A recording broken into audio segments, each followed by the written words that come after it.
കേന്ദ്ര സർക്കാരിന്റെ ചട്ടുകമായി പ്രവർത്തിക്കുന്ന എൻഫോഴ്സ്മെന്റ് ഡയറക്ടറേറ്റ് എന്ന ഇഡിയിലെ കൈക്കൂലിക്കാരായ ഉദ്യോഗസ്ഥർക്ക് കേരളത്തിലെ വിജിലൻസ് സംവിധാനം ഒരു പൂട്ടിട്ട ദിവസമാണിന്ന്.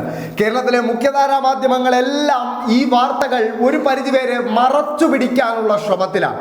ഇന്ന് എൻഫോഴ്സ്മെന്റ് ഡയറക്ടറേറ്റിന്റെ കൊച്ചി യൂണിറ്റിലെ ഒരു അസിസ്റ്റന്റ് ഡയറക്ടർ അടക്കം 3 പേർ ഒരു കൈക്കൂലി കേസിൽ വിജിലൻസിന്റെ അറസ്റ്റിലായ ദിവസമാണ്.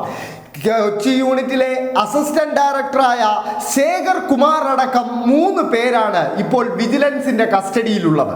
ഇവർക്കെതിരെ കൈക്കൂലി കേസ് രജിസ്റ്റർ ചെയ്യപ്പെടുകയും ചെയ്തു കഴിഞ്ഞു. ഒരു കൊല്ലം ആസ്ഥാനമായുള്ള ബിസിനസ് ഗ്രൂപ്പിന്റെ മോഡേൺ ഗ്രൂപ്പ് എന്ന ഒരു ബിസിനസ് ഗ്രൂപ്പിന്റെ ചെയർമാൻ ജെയിംസ് ജോർജിനെ ഭീഷണിപ്പെടുത്തി 2 കോടി രൂപ കൈക്കൂലി സ്വന്തമാക്കാൻ ശ്രമിക്കുന്നതിനിടെയാണ് ഇവർക്ക് വിജിലൻസ് ഒരു പൂട്ടിട്ടിരിക്കുന്നത്. ഇപ്പോൾ ഈ കേസിന്റെ കൂടുതൽ വിവരങ്ങൾ നമുക്ക് അത്ര കണ്ട് ലഭ്യമല്ല. പക്ഷേ ലഭ്യമായ വിവരങ്ങൾ വെച്ച 2 കോടി രൂപയുടെ കൈക്കൂലിയാണ് ഇവർ ഈ മോഡേൺ ഗ്രൂപ്പ് ചെയർമാനോട് ആവശ്യപ്പെടുന്നത്. ഈ കൈക്കൂലി നൽകിയില്ലെങ്കിൽ അദ്ദേഹത്തെയും അദ്ദേഹത്തിന്റെ കുടുംബാംഗങ്ങളെയും അടക്കം ഈ കേസിൽ അറസ്റ്റ് ചെയ്യുമെന്നാണ് ഇവർ ഭീഷണിപ്പെടുത്തിയത്. 2016 ഒരു കേസിലാണ് 2016 രജിസ്റ്റർ ചെയ്യപ്പെട്ട ഒരു കേസിലാണ് ഇത്ര വലിയൊരു ഭീഷണി ഇവർ നടത്തിയത്. എന്തായാലും ഭീഷണി നടത്തിയ വീരന്മാരൊക്കെ ഇപ്പോൾ വിജിലൻസിന്റെ കസ്റ്റഡിയിലായിരിക്കുകയാണ്. ഇപ്പോൾ ഇതുമായി ബന്ധപ്പെട്ട ഒരു ചാർട്ടേഡ് അക്കൗണ്ടന്റ് ഓഫീസിൽ വിജിലൻസ് റെയ്ഡ് നടത്തിക്കൊണ്ടിരിക്കുകയാണ്. പക്ഷേ കേരളത്തിലെ മുഖ്യധാരാ മാധ്യമങ്ങൾ ഇഡിയുടെ നുണക്കഥകൾ ലൈവ് കവറേജ് നൽകിയിരുന്ന മാധ്യമങ്ങൾക്ക് പക്ഷേ ഈ വാർത്ത കണ്ട ഭാവമില്ല എന്നതാണ് യാഥാർത്ഥ്യം. കേരളത്തിൽ ഇഡി എപ്പോഴൊക്കെ വന്ന് പ്രത്യേകിച്ച് തെരഞ്ഞെടുപ്പ് വേളയിൽ അന്വേഷണ നാടകങ്ങൾ നടത്തിയിട്ടുണ്ടോ ആ അന്വേഷണ നാടകങ്ങൾക്കെല്ലാം ലൈവ് കവറേജ് നൽകിയവരാണ് നമ്മുടെ മുഖ്യധാരാ മാധ്യമങ്ങൾ.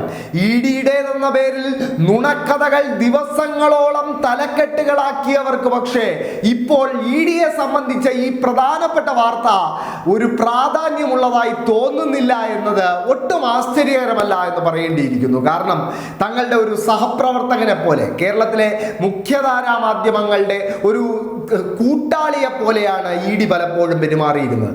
കാരണം നമുക്ക് മുൻകാല അനുഭവങ്ങൾ പരിശോധിക്കുകയാണെങ്കിൽ കരുവന്നൂർ കേസിന്റെ പശ്ചാത്തലത്തിലായാലും സ്വർണ്ണക്കടത്ത് കേസിന്റെ പശ്ചാത്തലത്തിലായാലും ലൈഫ് മിഷൻ കേസിന്റെ പശ്ചാത്തലത്തിലായാലും ഇഡി ചില നുണക്കഥകൾ അവരുടെ സോഴ്സുകൾ ഉപയോഗിച്ചുകൊണ്ട് ഈ മാധ്യമങ്ങൾക്ക് നൽകുന്നതും മാധ്യമങ്ങൾ ദിവസങ്ങളോളം ആ നുണക്കഥകൾ നിറം പിടിപ്പിച്ച തലക്കെട്ടുകളുമായി ആഘോഷിക്കുന്നതും നമ്മൾ കണ്ടിട്ടുണ്ട്. പക്ഷേ ഇഡിയിലെ ഒരു അസിസ്റ്റന്റ് ഡയറക്ടർ അടക്കം 3 പേർ കൈക്കൂലി കേസിൽ അറസ്റ്റിലായിട്ടും മാധ്യമങ്ങൾ അവരുടെ മൗനം തുടരുകയാണ്.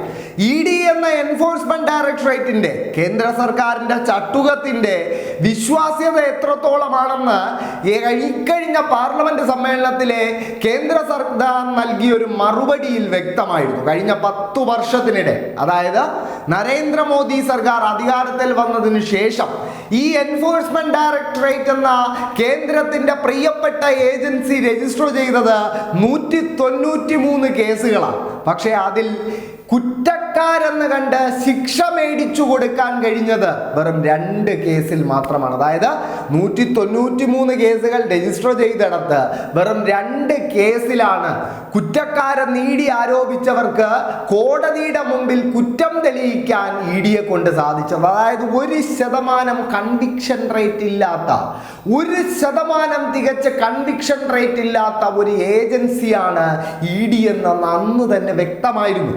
കേരളത്തിലെ ഏത് അന്വേഷണ ഏജൻസി നമ്മൾ പരിശോധിച്ചാലും നല്ല ശതമാനം കൺവിക്ഷൻ റേറ്റ് നമുക്ക് കാണാൻ സാധിക്കും. അതേ സമയത്താണ് ഇഡി എന്ന് പറയുന്ന അധികാരങ്ങൾക്ക് മേൽ അധികാരമുള്ള ഈ ഏജൻസിക്ക് 193 കേസുകൾ രജിസ്റ്റർ ചെയ്തിട്ടും അതിൽ 2 എണ്ണത്തിന് മാത്രം ശിക്ഷ വാങ്ങിച്ചു കൊടുക്കാൻ കഴിയുന്നു എന്ന് പറയുമ്പോൾ ഈ 193 കേസുകളും രാഷ്ട്രീയ പ്രേരിതമായിരുന്നോ എന്നൊരു ചോദ്യം കൂടി ഉയർന്നു വരുന്നുണ്ട് എന്ന് പറയേണ്ടിയിരിക്കുന്നു.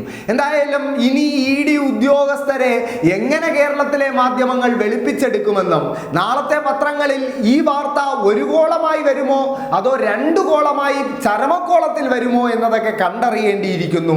എന്തായാലും കൈക്കൂലിക്കാരായ ED ഉദ്യോഗസ്ഥർക്ക് രാജ്യത്ത് എവിടെയെങ്കിലും നിയമ സംവിധാനത്തെ ഭയപ്പെടേണ്ടതുണ്ടെങ്കിൽ അത് കേരളത്തിലാണെന്ന് കേരളത്തിലെ വിജിലൻസ് അടക്കമുള്ള നിയമ സംവിധാനങ്ങൾ ഒരു വട്ടം കൂടി തെളിയിച്ചിരിക്കുകയാണ്. അതിന് കേരളത്തിലെ വിജിലൻസ് സംവിധാനത്തിന് ഒരു കയ്യടി നൽകേണ്ടതായുണ്ട്.